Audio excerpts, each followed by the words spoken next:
You're a cowboy today. You don't act like the man from the stories I've heard. That's the thing about being a grandfather. I get to do all the things I wish I'd done with my children. Woo! And the things I regret, I get to do different.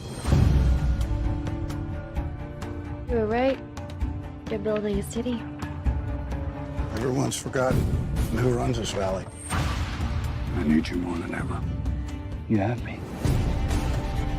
What are you doing here? Same thing I always do. Fixing something you couldn't. Stagnation is death for a town, and the Duttons are the ones killing it. The new chief is hungry for a fight. I'm gonna buy your ranch, and I'm gonna pull down every fence.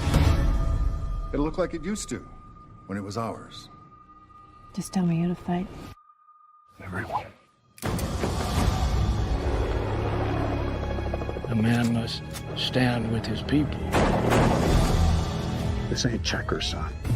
This is chess. And you're about to play it with masters.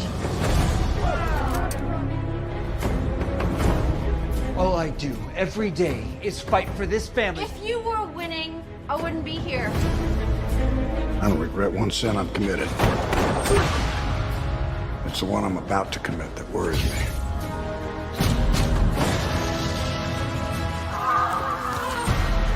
Mess with my family. I will chop your family tree down. Progress. Can't stop it, John. Watch me.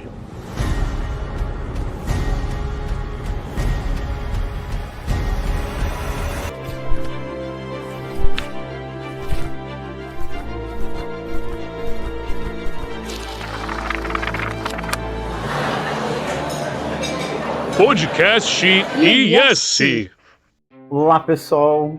Que bom ter vocês aqui nesta quarta temporada, 400 anos depois, no Podcast IS. Estamos aqui com a idealizadora, com a pessoa que disse vamos fazer esse negócio funcionar e vai dar boa sim, e com ela que também é ex-diretora da IS e que muitas vezes dá pitaco assim, eu faço assim, faço assado mesmo não estando mais na direção. Caroline Pinheiro. Bem-vinda, Caroline. Obrigada, Christian, obrigada, Wellington. Oi, pessoal que está assistindo, que vai assistir. Um prazer estar aqui. Espero que vocês curtam aí esse podcast. Feliz mesmo de estar aqui. E aí, Wellington? E aí, minha gente? Tiramos uma folga, umas férias, um ano novo, 2025. Já falamos demais disso nas mídias. Último dia de janeiro, quer dizer, desculpa, vocês não sabem, então vocês estão em fevereiro, quando vocês estão escutando esse podcast. Então, aleluia, eu também, nossa, aleluia, cada coisa mês. E então chega de a gente falar de ano novo, uma nova temporada. Quem tem interesse em participar ou estar mais envolvido com o podcast, entre em contato com a gente através do nosso Instagram, que é o Impérios Sagrados, e também o IS Editora, no nosso site impériosagrados.com.br, o OnlyFans da... Opa, não tem OnlyFans aqui ainda, né, gente? Logo mais. Também no impériosagrados.com.br, que é o nosso Substack, nosso blog. Vem fazer parte também do nosso grupo de escritoras e escritores aqui da Impérios Sagrados. Mas, gente, antes de falar do tema, temos um outro recado, que tem livros que estão em lançamento no nosso Catarse, nosso financiamento coletivo, que é o livro do Márcio Ribeiro. Também vai entrar um livro da Ana Gutenberg, chamado Olhos Brancos. Também acompanhe o nosso catarse.me/antes do pôr do sol, que é do Márcio Ribeiro, e da Ana vai entrar ainda em financiamento coletivo, não temos ainda o link, mas você seguindo o nosso Catarse /Império Sagrado, você sabe de todas as informações ali. Mas antes de falar do que nós vamos abordar hoje no podcast, eu queria compartilhar algo importante, uma retratação histórica aqui, porque eu disse assim: esse podcast não vai durar. Sabe aqueles amor que você vê do jovenzinho na parada de ônibus? Não vai durar. Nunca dura. Não dura. Ah, porque dura coisa nenhuma. Acaba traição, morte, não. Enfim, não dura. E eu falava que o podcast não ia durar. Nós estamos aqui 4 temporadas agora. E Então, ficou bravo Carol, ainda. Eu fiquei bravo. Não vou gravar coisa nenhuma. Eu vou ter que gravar, não aguento mais ouvir minha voz. E não sei o quê. Eu não quero ver minha voz. É sempre assim, gente. Sempre assim. Sempre assim. Aí, e assim, e mesmo com todos os percalços no caminho, que é entendendo a própria dinâmica de podcast, o que grava, o que dá certo, o que não dá, quais são os temas, o que dá aquela bombada no podcast, não é? Realmente é algo que já está fazendo parte. Então, geralmente eu procuro não falar, nós estamos aqui em mais um, né? Eu falo, estamos aqui neste podcast hoje, porque ele é único, ele não volta. Esse momento não volta nunca mais. E o que nós falamos aqui, além do processo, além de ficar eternizado na memória do tempo, também é um momento da gente fazer com que a gente tenha esse up no dia, muitas vezes. Como podcast, aquele momento que realmente faz com que nós tenhamos uma alegria a mais, um tesão a mais aí de viver. Gostaria de saber, antes da gente falar aí do Paranoide Podcast, o que o Wellington, o que a Carol tem para falar sobre o podcast, como é que está sendo essa experiência, né? A Carol, no caso, muito mais de ouvir ultimamente, não é? Mas dela, como idealizadora, como é que é perceber isso tantos anos depois? Quem começa? Pode começar, Carol. Pode começar. Apontou a tira, Carol.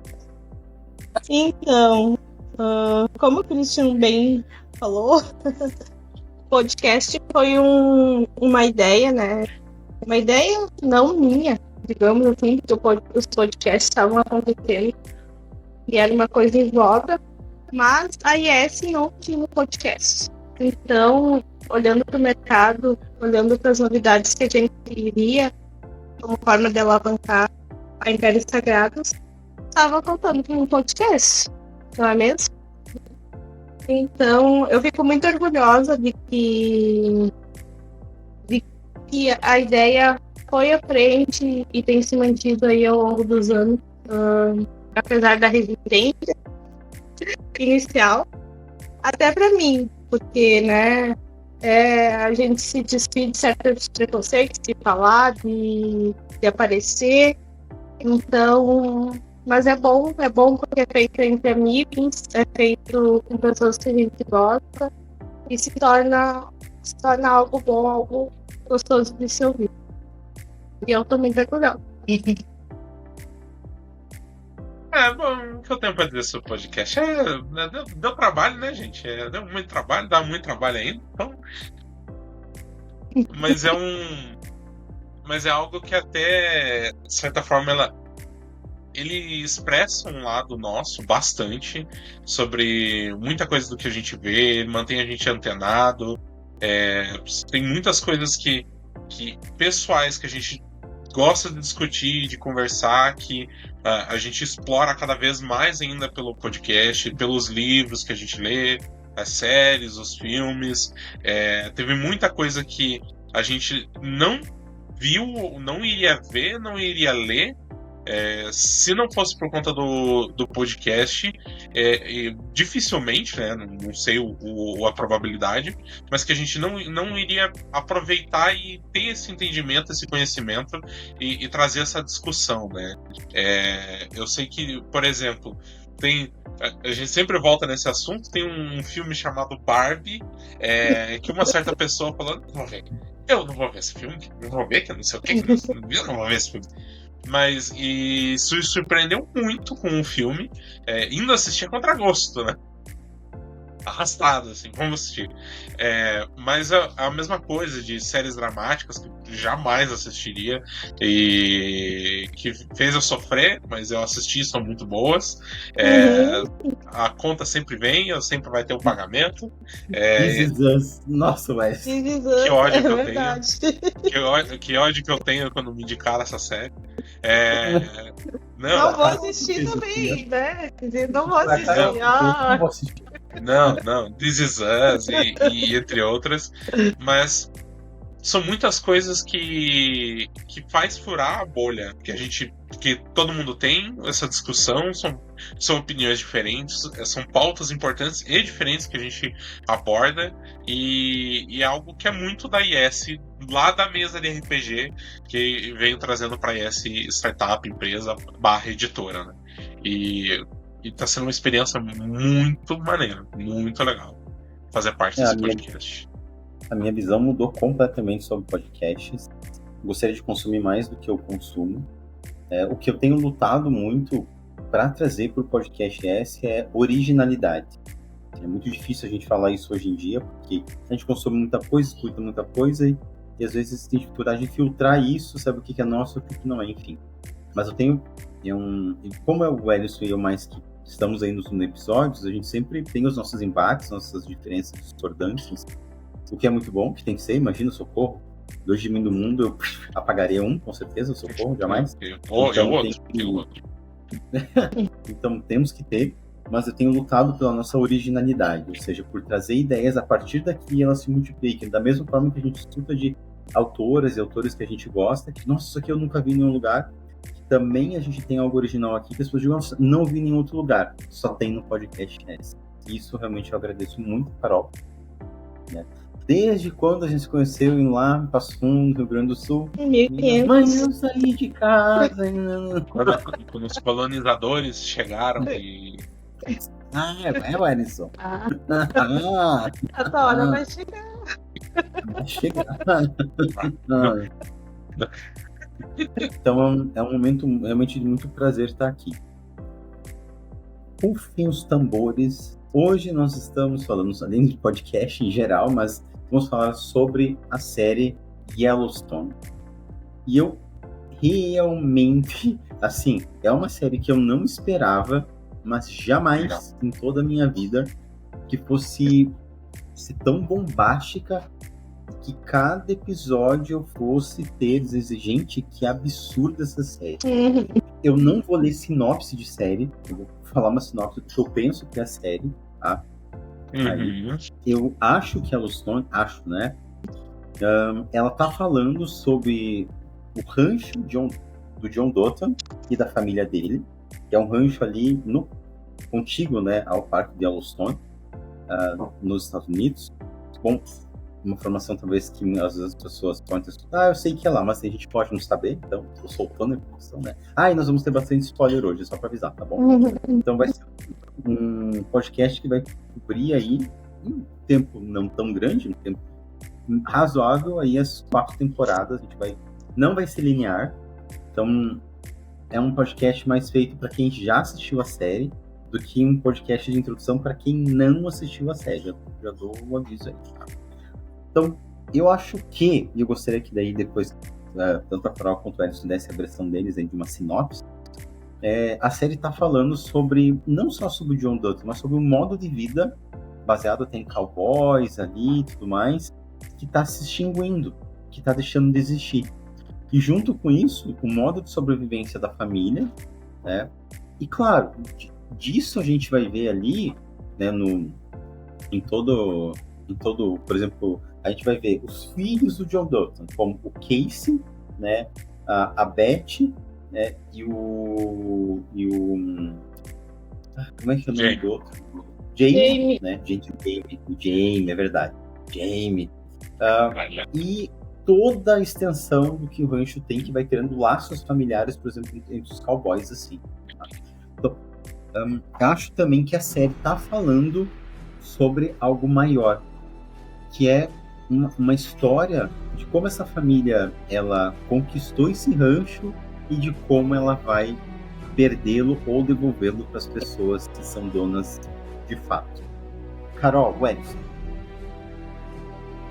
Quer começar, Carol? Pode ser. O que falar de Yellowstone?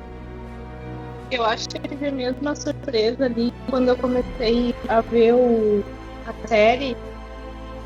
E meu primeiro pensamento, vou ver essa série aqui, vou ver como é que estão falando, né? E eu achava que não ia passar da primeira temporada, porque eu dificilmente me prendo assim a uma série. mas essa realmente me puxou pra dentro. Então, é um mundo totalmente diverso ali, né, do que a gente está acostumado a ver na série. Série de cowboy nunca foi minha vibe, assim, mas a trama ali, a história, te traz muito, te puxa pra dentro para participar ali da história de cada um.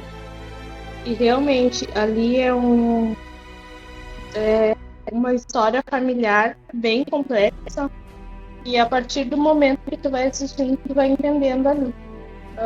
O rancho representa, eu acredito, uma representação uma extensão da família, né? Algo ali que eles construíram e vem de geração em geração, mas que foi conquistada assim de maneira, não sei se foi tão justa, né? Eu ainda não vi a última temporada, mas tem toda uma questão uma batalha ali de terras, né, dos indígenas, que eram os verdadeiros donos da terra antes de os Duttons então tomarem conta.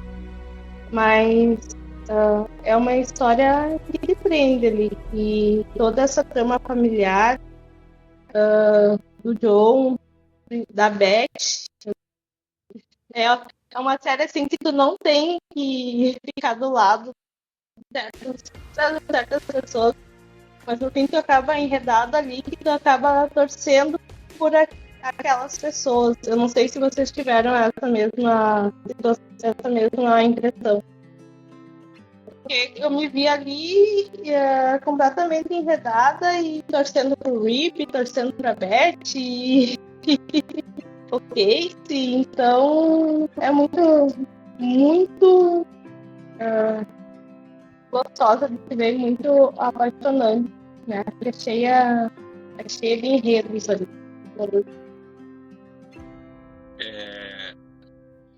Tem coisas, tem várias coisas assim que fizeram a série eu me prender demais essa série, né? Principalmente por isso é engraçado de falar, que essa foi a piada minha do Chris enquanto eu assistia e a gente ia conversando sobre o que dá pra relacionar dela com a história de alguns personagens, e o meu também, no universo da RPG da IS, né? Projetado dos 3 filhos, cada um maluco da sua forma. O filho totalmente rebelde, mas é aquele que é o principal, que é o foco, que é o herdeiro, que é no caso do Casey. O Jamie, que deveria ser o mais próximo, é o mais traidor, mais canalha, que já tô falando aqui a minha impressão dele. E a Beth, que ela entra na série do início ao fim maluca, só que a loucura dela, tipo, te enreda e te apaixona pelo personagem. Você torce por ela, você fica muito conectado, e depois você vai descobrindo camadas do porquê de muitas das coisas que marcaram ela desde a infância, por toda a vida dela, né? E a Carol citou, acho que talvez o meu personagem predileto da série, que é o Rip, que é uma pessoa que tá trabalhando no rancho, e você vai descobrindo a história dele, que puxa toda a subtrama dos cowboys, de quem tá trabalhando dentro do rancho mesmo, puxa mais esse lado, vamos colocar assim, obscuro do rancho, aquilo que não pode ir a público, mas ele é um personagem fascinante, que pra mim ele era quase um protagonista da série. Ele era praticamente o segundo protagonista, né? Verdade. Mas ao mesmo tempo, eu olho pra Yellowstone e eu acho que ele tá falando das questões que o rancho ele deixou de ser simplesmente a casa, o lugar onde eles vivem, de onde vem o sustento deles, né? Aquilo ali se tornou o ideal e a verdadeira herança e legado da família, praticamente. E talvez, né, para quem assistiu 1883, que conta como eles chegaram, né, eles chegarem e ganhar o rancho, você começa a entender algumas coisas, mas isso é um spin-off, isso é roubar, né? Que a série não conta, né? Mas Em Yellowstone, falando aqui agora das temporadas, e dando um resumo muito grande, né? Você tem a minha versão do que seria a sinopse da série. Você tem esse grande rancho Yellowstone, que trabalha com gado em Montana, né? No estado de Montana, nos Estados Unidos. E a luta da família Dutton, que é a proprietária do rancho, lutando contra tudo e todos para manter o rancho intocável e sem alterações, para não perder 1 milímetro de terra daquele rancho. Seja lutar contra a reserva indígena, que estão tentando buscar as terras deles de volta depois do Velho Oeste, digamos assim, que foi uma tomada e um massacre de muitos povos originários da região. Sejam a modernidade, o homem moderno tentando desmatar e construir em cima, trazer, seja desde um grande bairro imobiliário de luxo até parque de golfe para aeroporto. Na temporada, eles estão querendo construir alguma coisa nisso daqui, mas você vai vendo toda essa trama e fala, claro, do poder da influência do dinheiro, do local, porque o Dutton, a gente tem que falar aqui, ele é um coronel dos Estados Unidos, ele é um coronel. Ele entra na delegacia, manda na polícia e acontece. Né? Eu penso que, acho que para além disso, aí eu não li nada além, não vi podcast, nada, então, mas na minha cabeça, o Dutton sabe que as coisas não vão ir bem. Ele não tem como manter tudo aquilo por mais tempo. Tanto que o Casey, eu acho que ele acaba cumprindo isso. Mas eu vou falar um pouco mais linear, assim, dos filhos que o Dutton tem. A Beth, né, o Casey e o Jamie. Bom, o Casey, pra mim, ele é um personagem ok. Eu acho o Casey legal, bacana. Ok. Mas ele é o cara que, tipo, quero viver a minha vida e não quero mais parte nessa trama. Ele tenta quebrar a trama. É como se ele dissesse, olha, eu não quero que essa história recaia sobre mim. Ele faz uma quebra. Exato, perfeito, Carol. Nossa, perfeito, A Beth, pra mim, eu amo essa personagem. Ela é a Dutton por excelência. Ela é a Dutton por excelência. Ela, assim, ó, ela cumpre do início ao fim. Ela tem sacadas. Eu não sei como é que essa mulher não é, Carol, né? Psicóloga, psiquiatra, psicanalista, né? Porque ela é muito boa. Ela é muito boa nisso. Muito boa nisso. E analisar as pessoas absurdamente bem. Saber o que as pessoas querem e o que não querem. O Jamie, veja bem, é um complicado, a história dele foi complicada, ele vem a saber mais tarde que ele é um cara que foi adotado pela família, então eu acho que tem uma coisa aí sim, ao meu ver, que eu não vou chamar a série de clichê, porque eu acho que ela não é uma série clichê, mas me incomoda o fato do cara adotado ser o problema, sabe? Ser o cara que vai trair e tal. Me incomoda bastante o fato. Eu tava pensando isso exatamente antes da gente começar, eu tava analisando a série e tava pensando nisso. Sempre é a questão da adoção com uma visão meio preconceituosa, né? Essa pessoa que vai dar o problema. Eu não sei dizer, porque me refresca um pouco a memória. O fato dele ser adotado já é algo que é revelado na primeira temporada ou não? É só da segunda temporada? É no final da primeira pra segunda. Então, porque assim, cada um dos filhos ali dos Duttons, né? Eles têm as suas características muito, muito únicas, né? Você tem o Casey, que é o mais novo.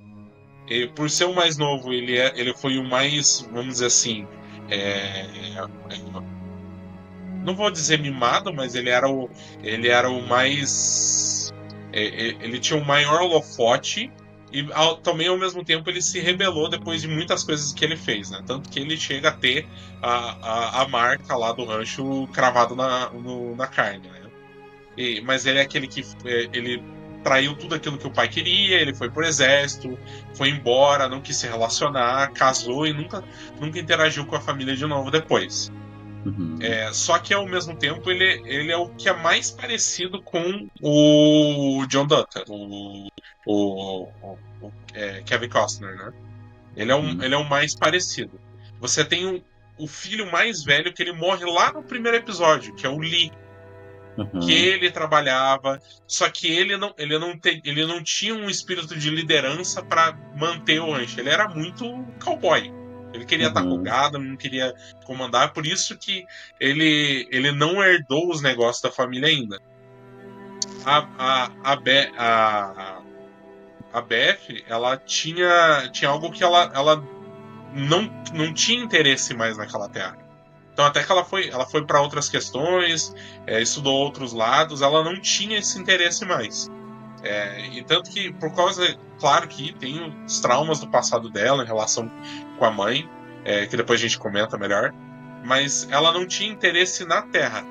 E o Jaime, eu não sei, ele foi criado, ele foi guiado desde o início por ele se sentir menor, por ele desejar poder, mas não um poder que a família tinha, né? Ele queria algo só dele, né? Não sei. E não sei se isso é muito questão de clichê também. Eu acho que pra mim fica clichê, porque ele é o adotivo. Então assim, por que ele é o adotivo? E o Jimmy, ele faz tudo que o pai manda, mas nunca é suficiente. Nunca ele tem a aprovação total do seu pai.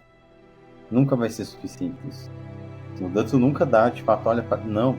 Tanto que o Dutton começa a dar, ele vai concorrer, ele não dá pro Jimmy nem a concorrência do que ele queria. Então ele faz todas as coisas para manter, mas o pai não reconhece de fato. Aqui eu vou defender o Jonathan, aqui eu não consigo. Mas também, desde o início, o Jaime, ele demonstra uma fragilidade. Porque mesmo todo e qualquer... Porque ele tava trabalhando na fazenda, o pai falou assim: a gente precisa de um advogado para ajudar a família. Você vai ser o advogado. Ele é procurador da justiça. Ele tá ali, ele tá no meio envolvido em todas as questões políticas. Só que para ele nunca é o suficiente de aprovação também.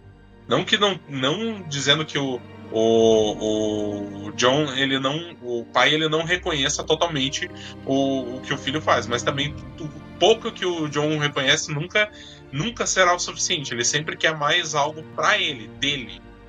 Eu sentia que desde o início da série ele tinha uma fragilidade. Eu não sei também se era isso que o John também via. Jamie tinha essa questão de não ser confiável, né? Então eu acho que, conhecendo os filhos dele, independente de ser adotivo ou não, ali no contexto, ele sabia que ele não podia confiar tanto no Jamie. E o Jamie se mostrou, né? E depois que ele descobriu o pai verdadeiro, enfim, ele se mostrou ali realmente que não era uma pessoa confiável. E a Beth também batia muito nessa tecla, até quando o John... Na tecla e nele, né? Nossa Senhora! A tecla era a cara dele. Não, mas ela também tem um motivo pra ter um ódio contra ele. Sim, ela tem um motivo bem forte, né? Muito forte. E é nesse sentido que ele já se mostrou desde cedo não ser confiável, né? Ela confiou o segredo dela pra ele, pediu ajuda e ele agiu da maneira mais triste, assim, de resolver o problema. Então, ela ficou sem útero, ficou sem poder conceber em função de que foi uma decisão dele, né? Então, ela tem isso muito, como é que eu vou dizer? Tá muito dentro dela, né? Ela busca essa vingança, ela tem um ódio mortal desse irmão. E no fim, ele acaba se mostrando ali essa pessoa. E a gente vai vendo e vai se surpreendendo, como toda a série, na história de cada um.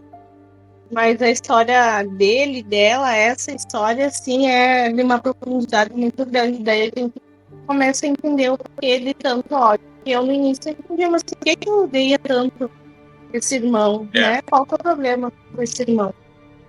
E depois, quando eles contam apareceu ali, né? a história lá do passado, do que ele fez com ela, era um episódio que, pra mim, assim, tá certo, ele é meio.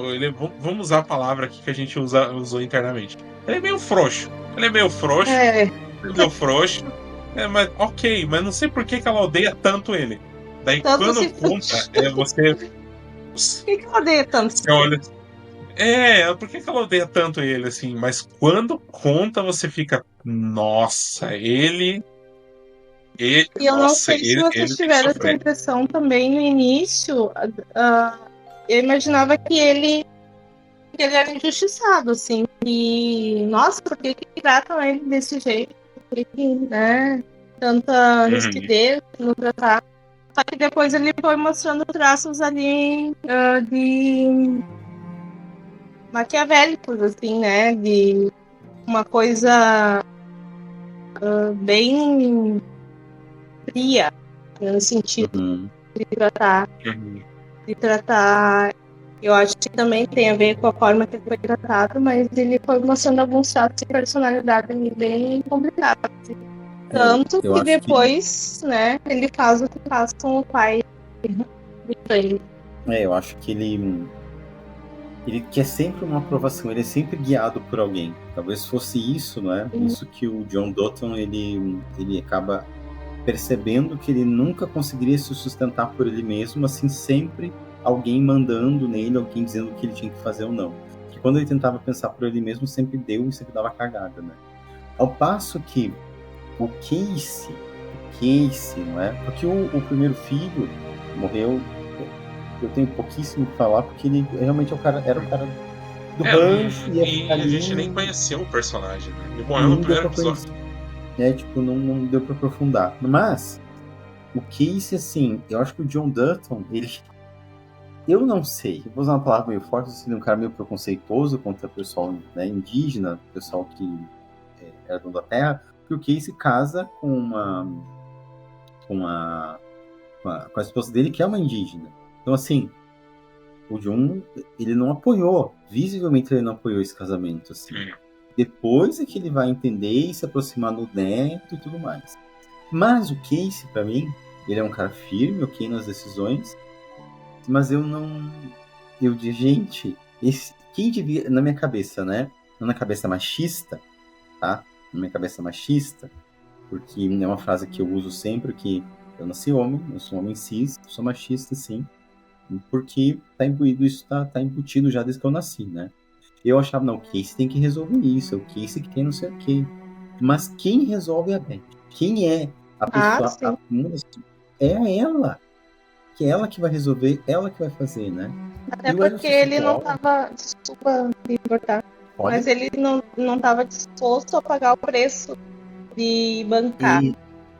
Exato. Né? Exato. E é muito forte o que ela faz pra bancar toda aquela família, né? Todo aquele rancho, aquele sistema ali. Ela vai no fundo. E o Casey não tá disposto a isso. Tanto que ele queria se afastar. Não. E algo que o Alisson falou bem ali, que eu adorei, é que sobre o Rip, né? Sobre o Rip ali, eu adoro ele. Assim, ó, existe assim um pão que o diabo amassou e existe a confeitaria e a padaria que o diabo é dono. Porque ele passou por essa confeitaria pra estar com a Beth. Olha, ela fez assim, ó, gato sapato dele. Mas acho que tem duas coisas, assim. Pra continuar aquilo que você falou tem sim um lado machista e também tem um outro lado. Tipo, a Beth, ela nunca.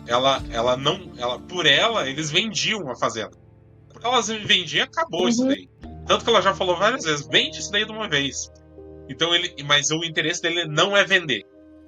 O Jaime, ele é frouxo, ele não teria. Eu vou falar ele frouxo aqui. Ele não teria força pra segurar no rancho como ele e quem veio antes dele fez.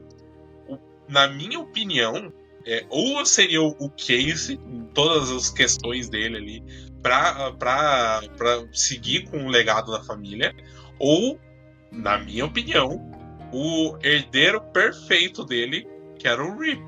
O Rip era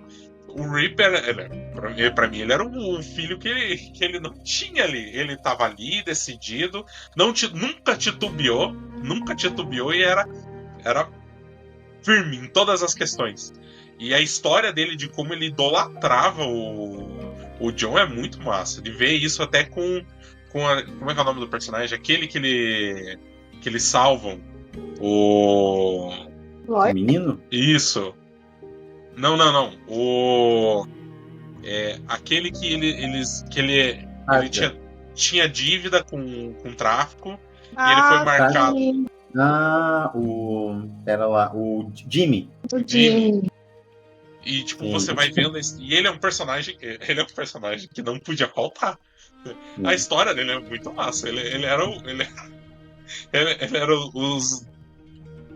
o tonto que, tipo, depois ele virou um cowboy de verdade de Texas.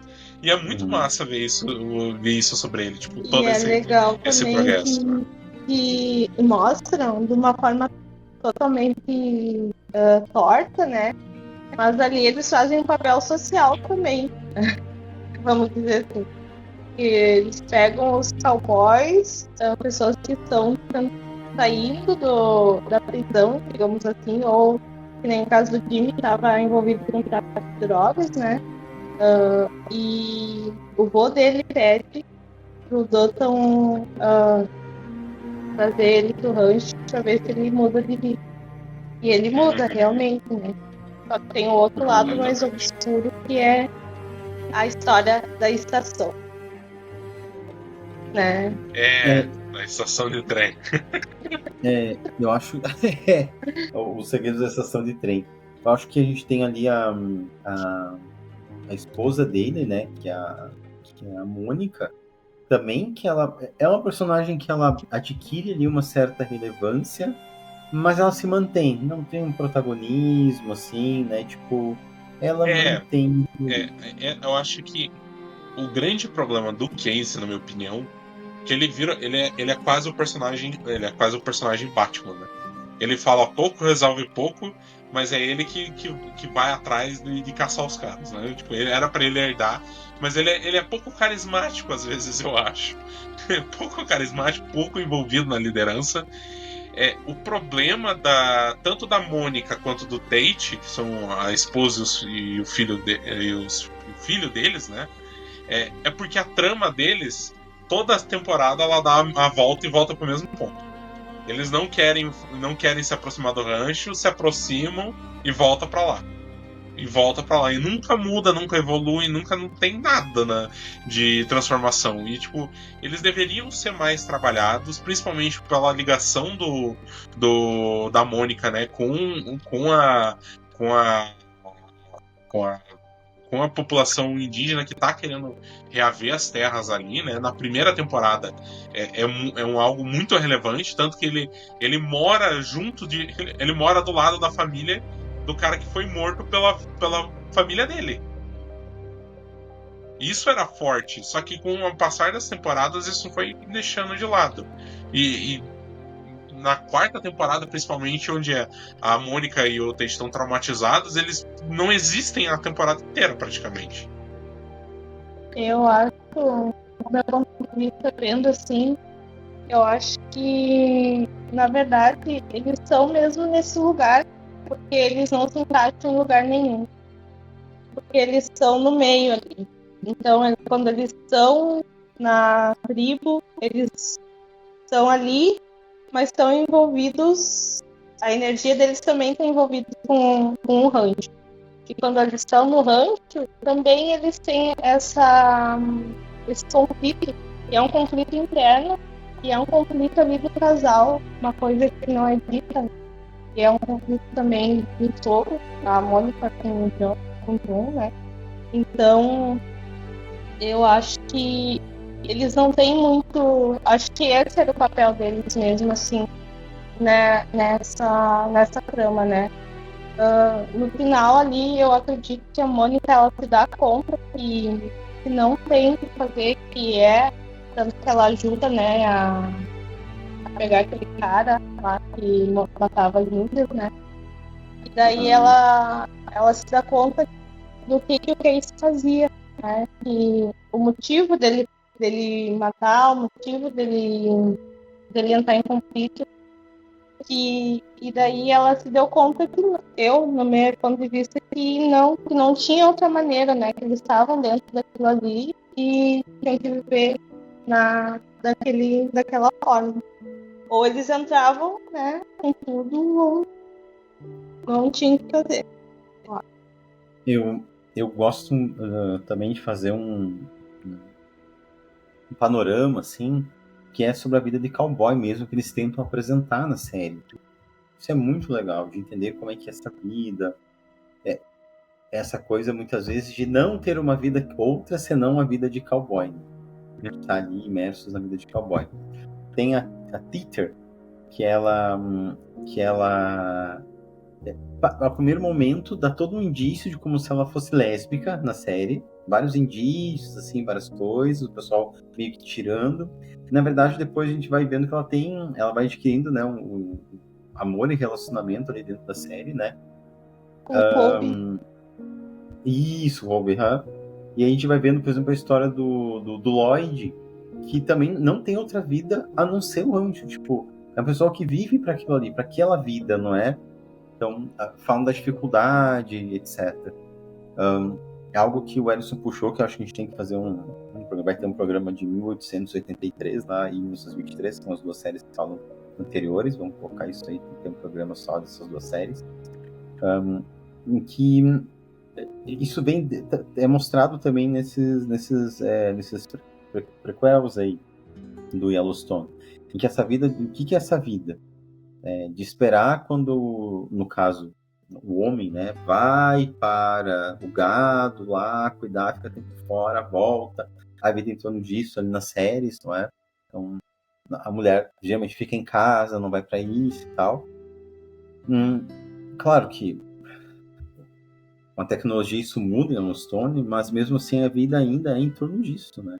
A gente fica ali em torno do rancho, desse modo de vida.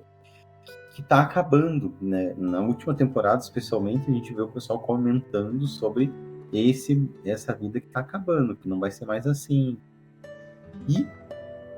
E para falar em acabar, como a gente está se aproximando, eu gostaria de saber o que mais vocês dois têm a puxar e falem livremente, né, sobre Yellowstone, tudo que vocês quiserem falar dos nossos telespectadores aí da rádio, da IS Impérios Sagrados.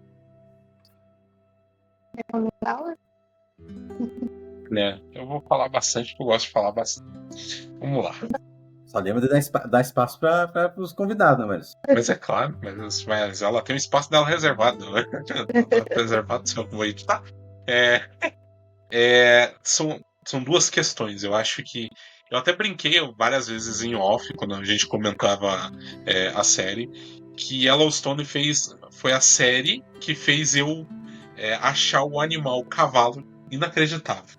Animal cavalo inacreditável. Achei um animal fantástico. Pra mim ele era um animal, ele tava ali. Então, ok, é um animal. Depois eu fui ver que, não, cavalo é um animal massa, é um animal maneiro. Parece bobo, mas não, pra mim não é. Pra mim isso é relevante. E me marcou de certa forma.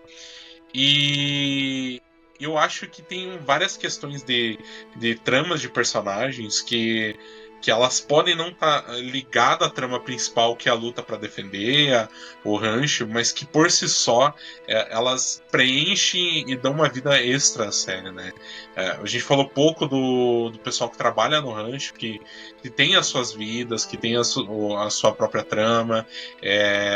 O Jimmy é um grande exemplo disso. Ele era alguém que ele estava praticamente marcado para morrer.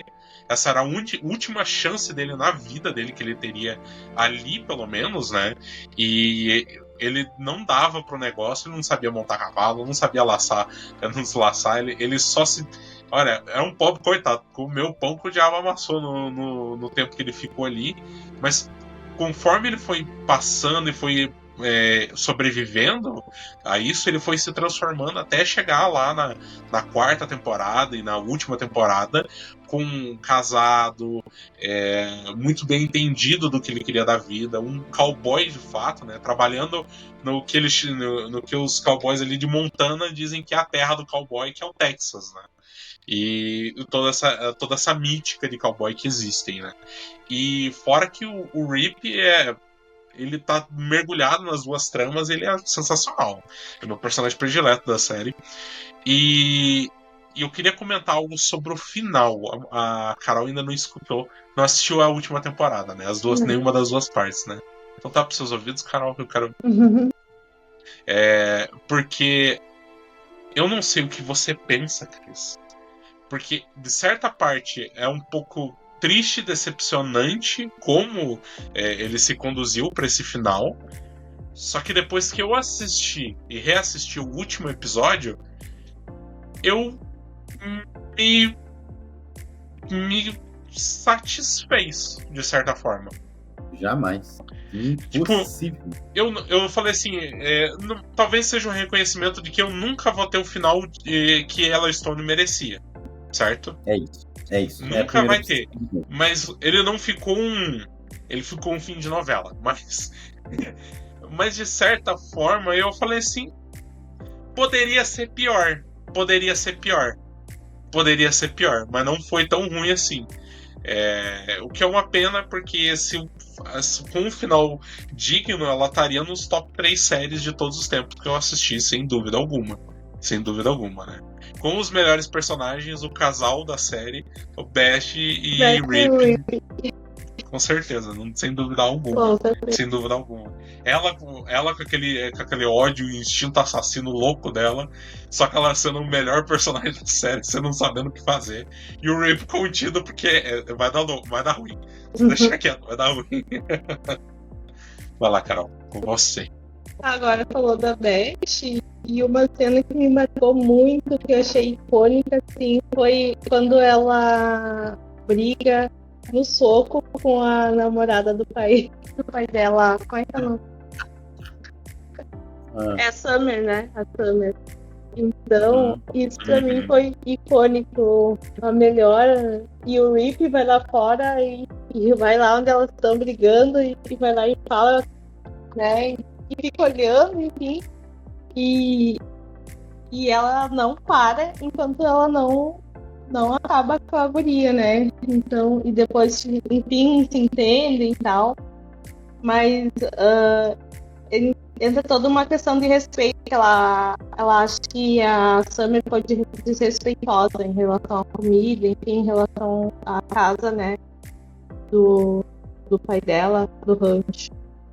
Mas o interessante da série, assim, é que todos os personagens,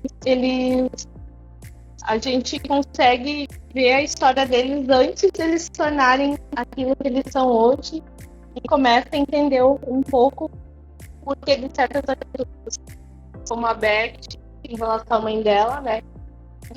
A mãe dela tinha um problema com ela, sim, uma criança, que a mãe não aceitava da forma que era. O próprio Rip, que teve uma infância horrível.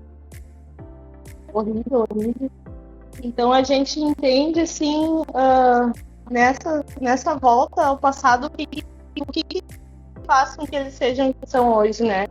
Eu acho que essa questão é algo incrível da série, e a forma como as histórias foram costuradas ali para se encontrarem e o enredo, enfim, faz da série, assim, apaixonante. Então a gente faria uns 3 podcasts só falando da série, né? Mas é incrível, assim, a história também, que a gente não pode deixar de citar, da indígena, né? Da questão das terras ali, como eles estão se descobrindo, e no fim eles acabam se acertando, não, mas lutando pela mesma guerra, lutando pela mesma coisa, né? Pra manter ali o pessoal seguro. E, enfim, teria muita coisa para falar. Provavelmente depois que encerrar aqui eu vou lembrar de coisas que eu devia ter falado, não falei. Mas eu me apaixonei pela série e agora eu vou ver a última temporada. Muito bem, o Alisson fez uma pergunta, aí eu finalizo o programa, mas eu não acho que a última temporada foi digna do que foi a série.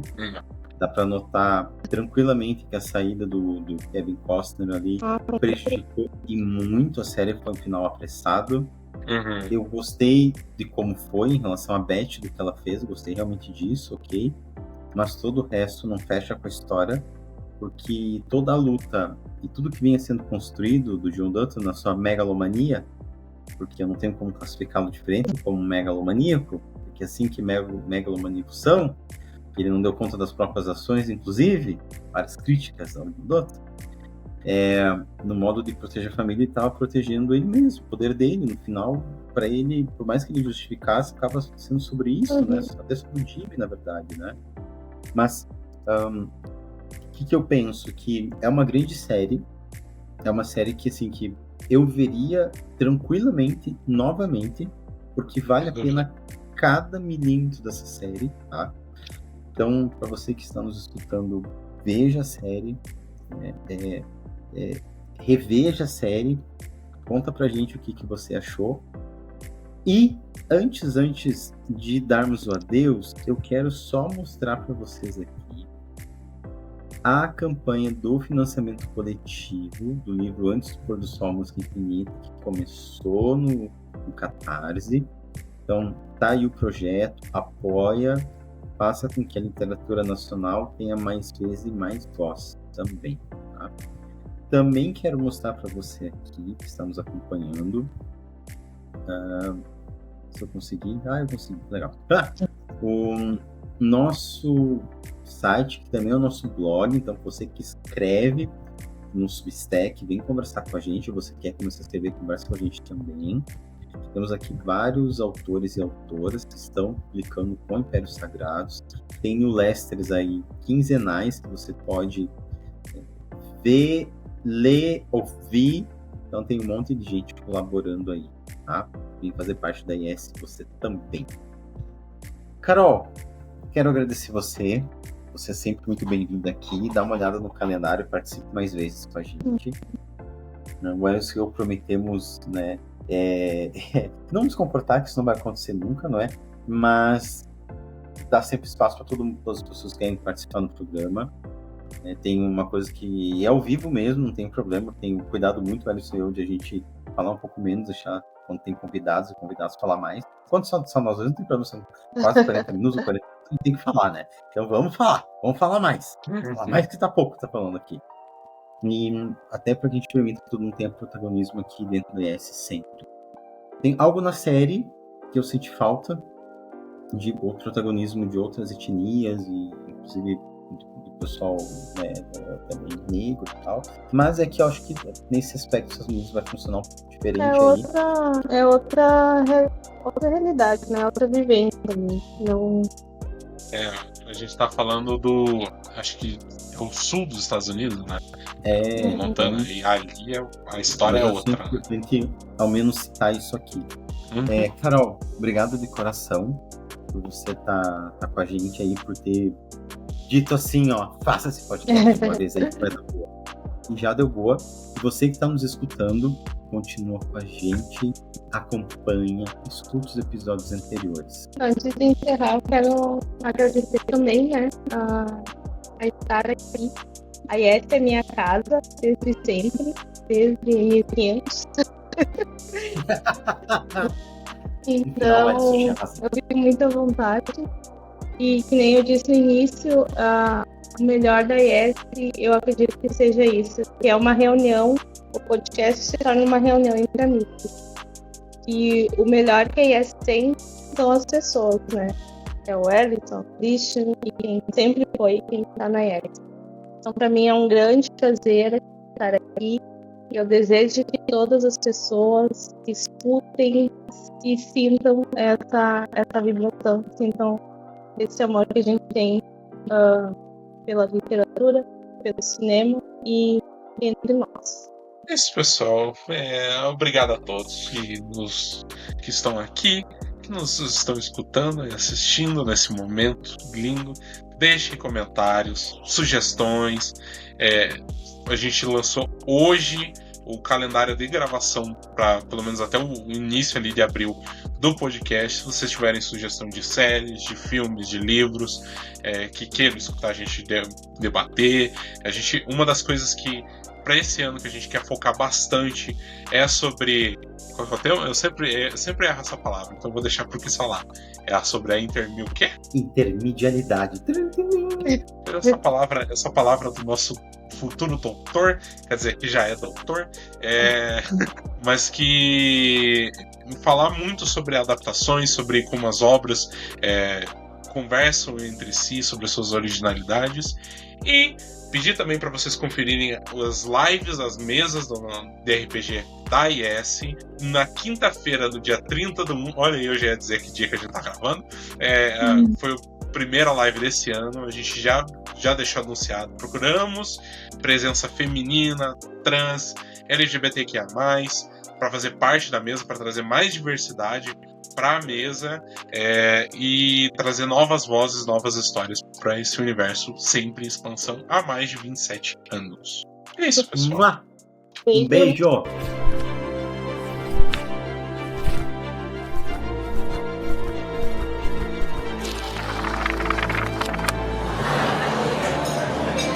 Podcast IS.